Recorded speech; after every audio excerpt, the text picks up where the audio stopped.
he said to them, "Come and see." Not by coercion, but by invitation, Jesus called his first disciples. Come and see. Today is Ecumenical Sunday, a day when we recognize and acknowledge other faith groups, other religious groups, other churches with which we work in this world for social justice. This day is reminiscent of days when people of all races and religions joined hands to march with Dr. Martin Luther King Jr. for civil rights. And both symbolically and often quite literally, we in the United Church of Christ continue to march with our brothers and sisters of all races, all religions, all sexual orientations, and all socioeconomic backgrounds to say that the work that was started all those years ago is not finished. And we will continue to march. We will continue to work with our brothers and sisters in this world until everyone enjoys the same freedoms. May it be so. Amen. In celebrating Ecumenical Sunday, we acknowledge that, no one of us has a monopoly on God. But we dedicate ourselves to corporate worship, to study of the Bible and other sacred texts, and to interaction with others for our own spiritual growth. Spiritual growth is not so very different from our growth as human beings. Our bodies grow, yes. We go to school and our knowledge of our world grows. And we also grow in what is known as psychosocial development. Some of you are probably familiar with Erik Erikson's theory of psychosocial, I can't even say these words. That's why I have some notes. His theory on development is that individuals must successfully navigate two conflicting ideas in 8 distinct developmental stages in their lives in order to become a confident, contributing member of society. Failure to navigate those conflicting ideas will leave you with feelings of inadequacy. And those feelings of inadequacy as you grow into adult lead to unhealthy coping mechanisms. And truthfully, most of us get stuck somewhere along the way and end up with some feelings of inadequacy. We go through life regretting any particular stage of growth because every single one of them is necessary. You don't regret going through kindergarten or 5th grade because they were necessary for your growing into an adult. However, you don't want to be stuck in kindergarten. If you are fortunate in your lifetime, you have exceptional role models and teachers along the way who foster in you a very healthy curiosity about you, about others, about the world, and you explore those into your mature life. But if we're fortunate, those role models foster in us curiosity by saying, "Come and see." Similarly, we go through various stages of spiritual development. Those of us who grow up in a specific faith tradition start out accepting whatever is told to us as being the truth in that tradition. But many of us evolve into what we are becoming. As we do, we outgrow the beliefs we originally held about God, about Jesus, about sin, about the afterlife, and where we ourselves fit into the world. We recognize that those places we once inhabited spiritually were necessary for our growth at that time. But for some of us, as we grow, those no longer fill our needs. Those no longer feed us spiritually. And as we evolve as human beings, as we evolve as Christians, we evolve even more into the spiritual beings that we are. I read somewhere that we are not a human having a spiritual experience. We are a spiritual being having a human experience.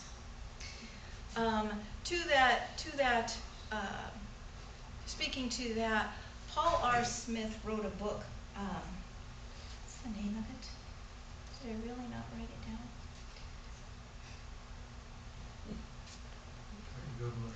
I've got it. Integral Christianity, the Spirit's call to evolve. And he says that the goal, if you will, as we evolve as Christians, as we evolve as spiritual beings, is to reach the state of integral Christianity. And in that state, we recognize the integral Christ, the three faces of Christ. Christ is the cosmic one who holds all things together. Christ, Jesus of Nazareth, who is present with us always. And Christ in you, in each of us, which is the hope of glory in this world. And as we go through these stages, hopefully we have mentors, or we have people who invite us to come and see. How does this speak to you? Where does it resonate with you? He tells us there are what he defines as 6 levels of Christianity. If you ever written things down and suddenly realize that somewhere you put them, they're not there. We have churches fit into what he calls categories or levels: tribal, warrior, traditional, modern, postmodern, and integral. And it's all very, very complicated, and I can see eyes kind of glazing over, going, what the heck? And believe me, it's a wonderful book, it's a wonderful theory, but I'm not going to, I don't want to try and put too much of this to you, because it's kind of, you can see eyes glazing over. I don't want this to be a lesson. His point is, in the tribal and the warrior churches, they are very closed. The world is black and white. Christianity is black and white. God, who is male, is black and white. They're not so much come and see churches as come and be as we are telling you to be. When you get into the traditional church's main focus is on preserving its traditions. Even if those traditions don't make sense anymore, aren't logical or aren't reasonable, but they are held to those traditions. And working your way through spiritual growth in that church, it's tough to go beyond that. It's tough to move beyond that. He calls it the crawdad syndrome. If you have a bucket of crawdads, we're in the South. Who's eating crawdads? Okay, good. Crawfish, crawdads, crayfish. If you're up where I was, where a creek is a crick, it's crayfish. But she says if you have a bucket of crawdads and one starts to climb up the sides, the other will grab a hold of it and pull it back down. Now, each one of those churches, each of these churches have a reason and are legitimate, and we have no reason, just like I don't regret learning what I learned in kindergarten. I don't regret 5th grade. 5th grade isn't any better than kindergarten. Kindergarten isn't any better than high school. It's all necessary for your growth, and they fit a need. These churches all fit a need. They all speak to your spiritual growth, and they resonate with each and every one of us. Most of us go through more than one stage of spiritual growth. I know I did. And it's okay. It's not only is it okay, it's necessary. And that's why in the United Church of Christ we are what we call united and uniting. Because where do you think we fit? The next is modern, which is a concentration on historical Jesus, concentration on scientific, and tends to push away the spiritual or the mystic.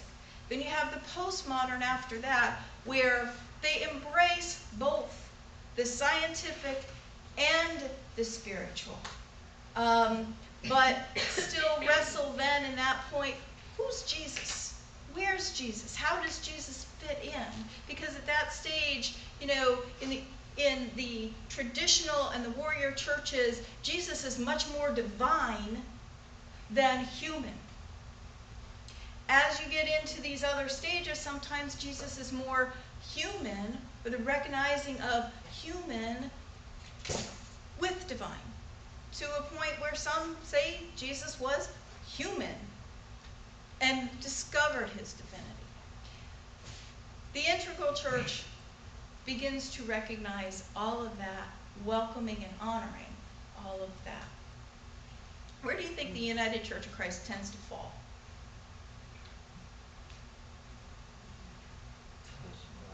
Crickets. So the United Church of Christ, according to Paul Smith, normally falls in the modern church level to the postmodern, which makes sense to me, because in the modern church it's very much concentrating on social justice, a much wider world view. But in the United Church of Christ, we are very unique because we welcome people. We say it every morning before we start church. Whoever you are and wherever you are on life's journey, you are welcome here, which means that in the United Church of Christ, you will find people at all of those different levels of Christianity. The goal is for us to say, come and see. Come and taste.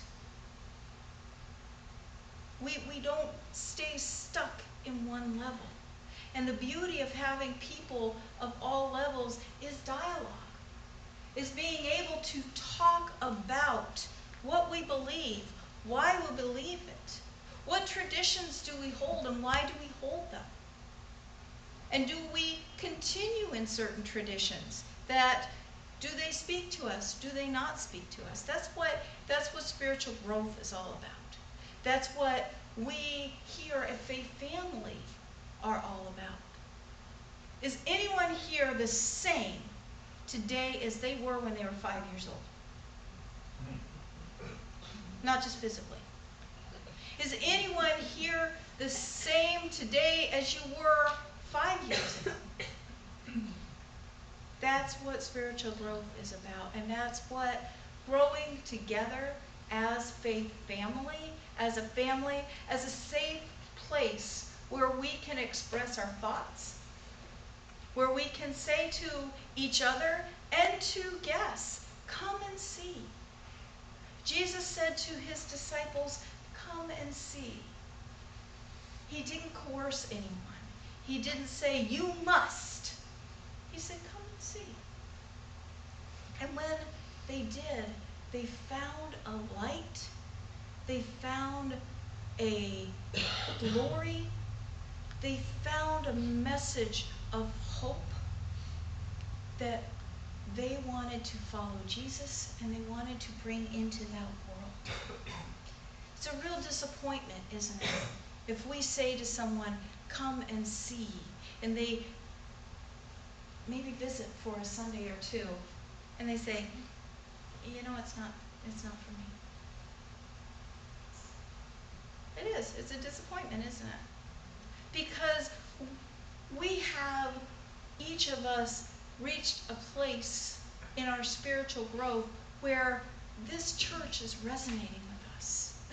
Our freedom to explore and question resonates with us. Not everyone is going to be comfortable with that. But we remain friends with them. That's what Ecumenical Sunday is all about. We remain friends with all of the other people who are on their spiritual journey, who are finding a place that resonates with them. But we can come together and agree. We can come together and work for things that we agree upon. Most prevalent for us is social justice. Lifting up each other and saying that we are all equal, that we are all deserving of the same freedoms, the same respect, and the same dignity. Am I wrong? Okay. I'm just checking. I know this is not, this is very uncomplicated and yet complicated, and that's why I see when I start talking about some of this, eyes start to glaze over. That's okay. We're not all there. We're, you know, in the academic study, and that's okay too, because believe me, I'm not. I would much rather experience faith than read about it. Okay, but I do want for us to be a church that says, come and see. Bring your questions here. We don't necessarily have all of the answers, but we welcome the question. We welcome you wherever you are on your spiritual journey, because that is how someone samples something. That is how someone sees if it resonates. It's very much like the same as food. You know, I loved vanilla until I tasted chocolate. You know, I loved the church that I grew up in until I discovered this church. Doesn't mean the church that I grew up in is any less or not as good. It just doesn't resonate. This is how people come to Christ. They are invited. Come and see. Come and taste. And I'm going to leave you with this quote from the author of A Wrinkle in Time. Did anybody, have you ever read the book, seen the movie? It's fascinating. Madeleine L'Engle, is that how you say her last name? Yes. She says, we do not draw people to Christ by loudly discrediting what they believe, by telling them how wrong they are and how right we are, but by showing them a light that is so lovely that they want with all their hearts to know the source of it. The Christ light lives in us, and as we grow spiritually, it will shine brighter. That's what I want for all of us. That's what I want for the world. Let us be a place where we are opening our arms, opening our hearts, and inviting people, come.